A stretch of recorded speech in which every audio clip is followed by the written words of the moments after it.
Shalom, perkenalkan nama saya Cini Tani Siombing dengan NPM 211100082 dari Prodi Pendidikan Bahasa dan Sastra Indonesia.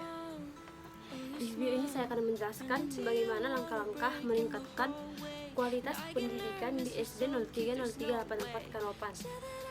Video ini saya lakukan untuk memenuhi salah satu tugas mata kuliah saya, yaitu telaah kurikulum dengan dosen pengampu Dr. Harlen Simajunita SPD MT.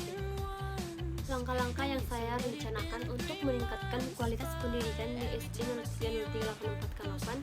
Yang pertama yaitu peningkatan kualitas guru. Guru memiliki posisi ataupun peran yang sangat penting dan strategi dalam pengembangan potensi yang dimiliki para peserta didik. Pada diri gurulah kejayaan dan keselamatan masa depan bangsa dengan penanaman nilai-nilai dasar yang luhur sebagai cita-cita pendidikan nasional. Untuk meningkatkan profesionalisme pendidik dalam pembelajaran perlu ditingkatkan dengan cara-cara sebagai berikut. Yang pertama yaitu mengikuti penataran. Kegiatan penataran itu sendiri ditujukan yang pertama untuk mempertinggi mutu petugas sebagai profesinya masing-masing. Yang kedua yaitu meningkatkan efisiensi kerja menuju ke arah tercapainya hasil yang optimal. Yang ketiga yaitu perkembangan kegiatan kerja dan peningkatan kesejahteraan. Dapat disimpulkan penataran itu dapat meningkatkan efektivitas dan efisiensi kerja, keahlian dan peningkatan, terutama pendidikan untuk menghadapi arus globalisasi. Yang kedua yaitu mengikuti kursus-kursus pendidikan. Mengikuti kursus-kursus pendidikan, hal ini akan menambah wawasan. Adapun kursus-kursus yang biasanya dilakukan meliputi kursus pendidikan Arab dan bahasa Inggris serta komputer. Yang ketiga yaitu memperbanyak membaca.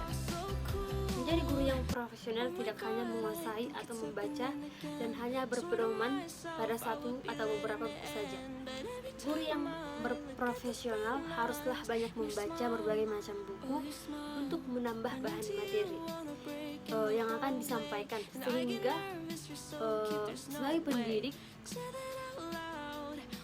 tidak akan kekurangan pengetahuan dan informasi-informasi yang muncul dan berkembang di dalam masyarakat. Yang keempat yaitu mengadakan kunjungan. Mengadakan kunjungan ke sekolah lain, dengan kata lain yaitu studi komparatif. Suatu hal yang sangat penting bagi seorang guru mengadakan kunjungan antar sekolah, sehingga akan menambah wawasan pengetahuan, bertukar pikiran dan informasi tentang kemajuan sekolah. Ini akan menambah dan melengkapi pengetahuan yang dimilikinya, serta mengatasi permasalahan-permasalahan dan kekurangan yang terjadi, sehingga peningkatan pendidikan akan bisa tercapai dengan cepat. Yang kelima yaitu mengadakan hubungan. Mengadakan hubungan dengan wali siswa. Mengadakan pertemuan dengan wali siswa sangatlah penting sekali, karena dengan ini guru dan orang tua akan dapat saling berkomunikasi, mengetahui dan menjaga peserta didik, serta dapat mengarahkan pada perbuatan yang positif. Karena jam pendidikan yang diberikan di sekolah lebih sedikit apabila dibandingkan jam pendidikan di dalam keluarga. Hal yang dapat saya simpulkan dari laporan mini riset dan proyek saya yaitu pendidikan mempunyai tugas menyiapkan sumber daya manusia untuk pembangunan Indonesia. Pendidikan semakin lama semakin merosot yang disebabkan di Indonesia pendidikan kebanyakan hanya berlandaskan oleh teori tanpa ada praktek. Profesional guru yang rendah.